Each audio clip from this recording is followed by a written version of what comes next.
decorate themselves in the forest. And Krishna was in the middle like the whorl of a lotus, and the gopas were like the petals around the whorl. And they'd all show each other the different kinds of prasad they had. Yashoda Mai would pack so many nice things for Krishna, and all the gopis would pack for their children.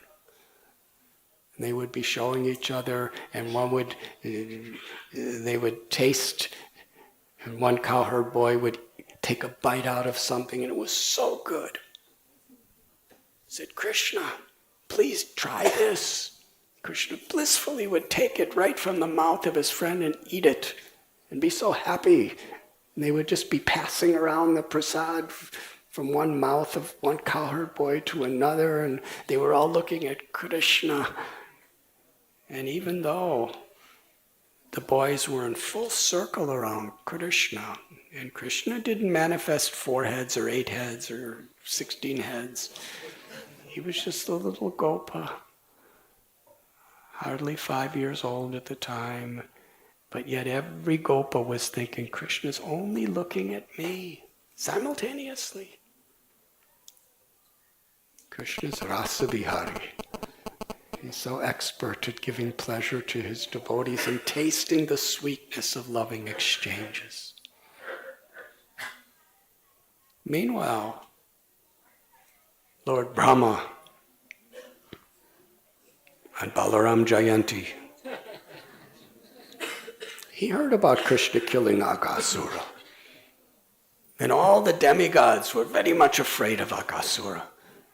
And the way Krishna liberated him, the demigods were having big celebrations, so Brahma wanted to see, what is it? And he came down, and Brahma saw Krishna as a little gopa, playing with his friends, eating prasad, putting prasad from mouth to mouth, tasting it, joking.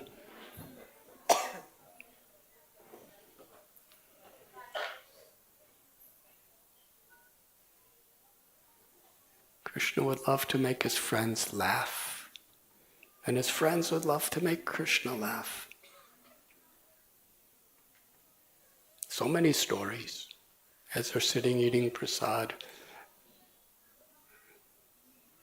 somebody says to Krishna, I have something that's really, Krishna says to a cowherd boy actually, I have something that tastes really, really nice. Close your eyes, I'll put it in your mouth. The cowherd boy closes his eyes, opens his mouth, and Krishna puts a flower in his mouth.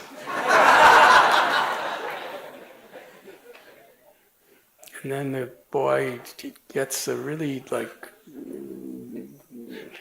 like a bitter flavor, and he looks very much unhappy the way he's, and Krishna and all the cowherd boys start laughing and laughing and laughing.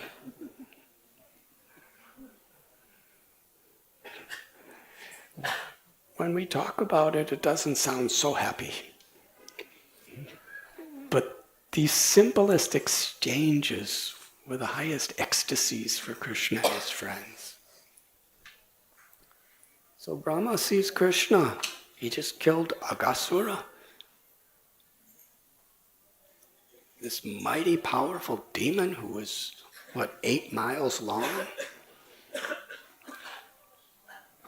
And he's just like a little boy, 5-year-old boy playing. So Brahma wanted to test, who is this cowherd boy? He was bewildered. And by his own supernatural mystical powers, he allured the calves by fine tasty grasses deeper and deeper into the forest. When the gopas during their prasad, they noticed that the calves were not there. They became very much concerned, and Krishna said, you continue eating prasad, I will go and find the calves. He wandered along the riverbank through the forest, into mountains and valleys. He couldn't find the calves anywhere. When he returned, all the boys were gone. Krishna knew Brahma had stolen them. Actually, Brahma thought he stole them. He actually stole illusory manifestations of them. He was really bewildered. He took these calves and cowherd boys and put them in a cave and put them in a mystic sleep. For one moment of his time, which was exactly 1 year, by our time. During that year, one day,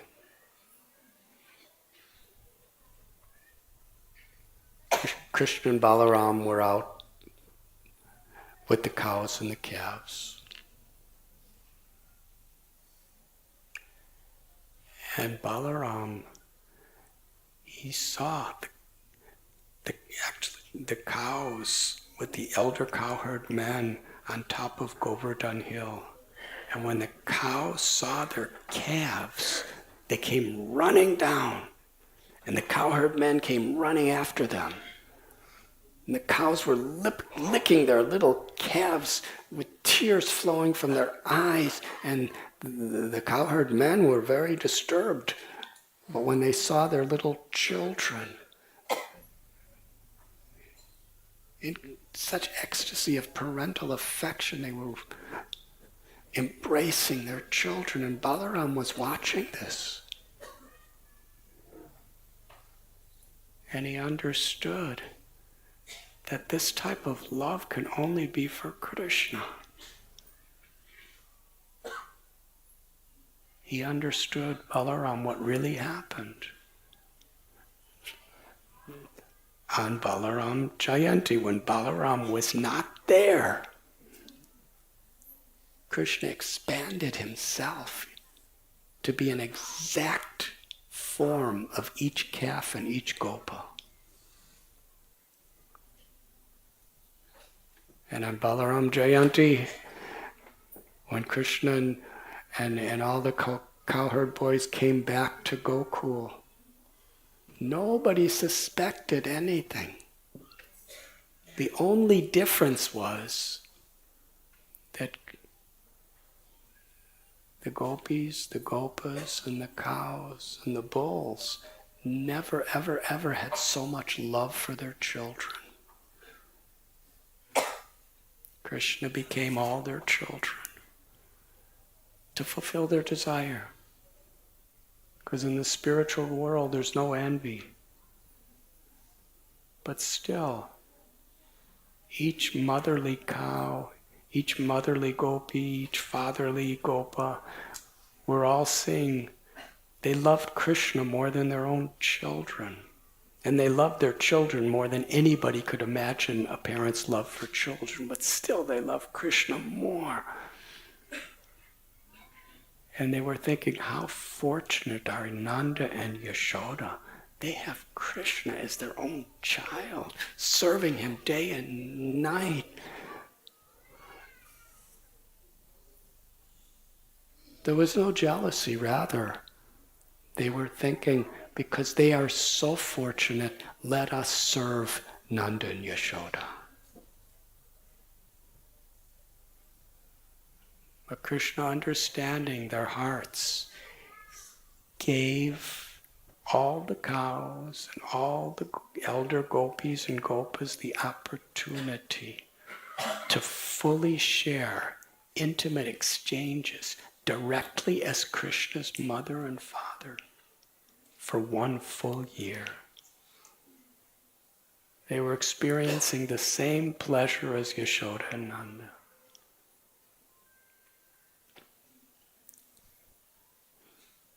So Balaram could understand exactly what happened. And Krishna confirmed it. Balaram understood Krishna. For this, it's almost been a full year. And every day since my birthday, I'm going out with all the calves and all the cowherd boys, and even I didn't know that they're all you.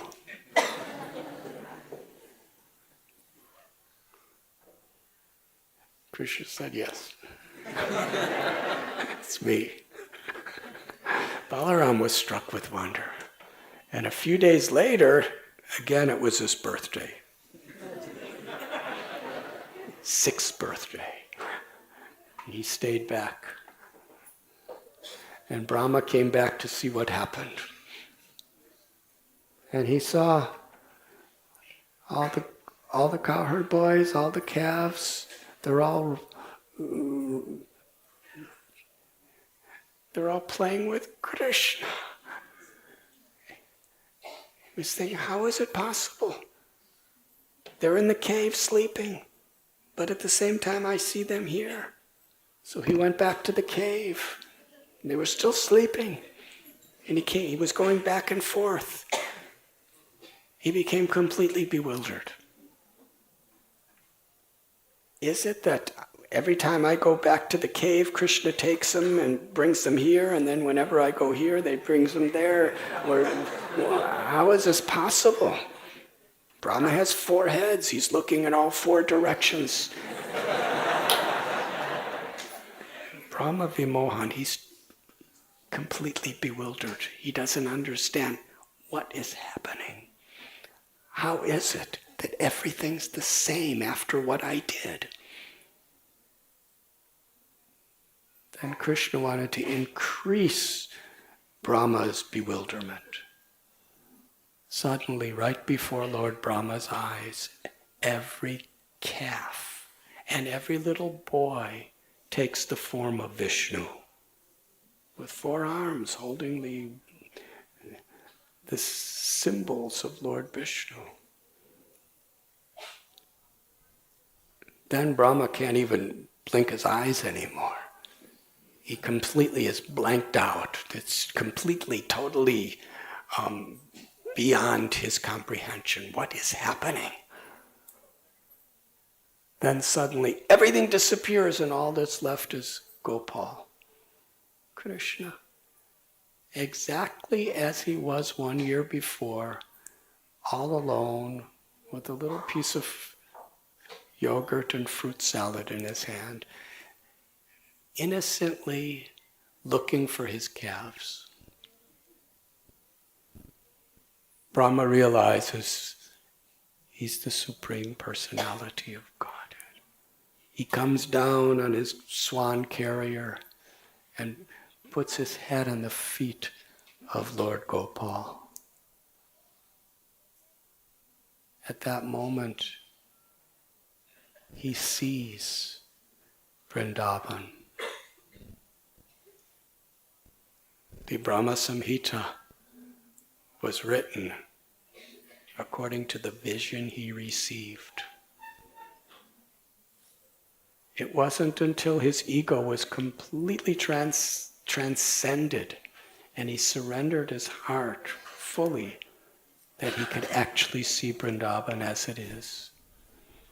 He saw every grain of dust to be Chintamani, more precious than the jewels of Vaikuntha. All the trees to be desired trees, Kalpabriksha. He saw each cow to be Surabhi, Kamadhenu. He saw the water as nectar. The sweetness of Krishna's flute everywhere. Brahma surrendered with tears pouring from all of his eyes. And he offered beautiful prayers of humility, seeking shelter of Krishna's grace. And Krishna didn't say a word.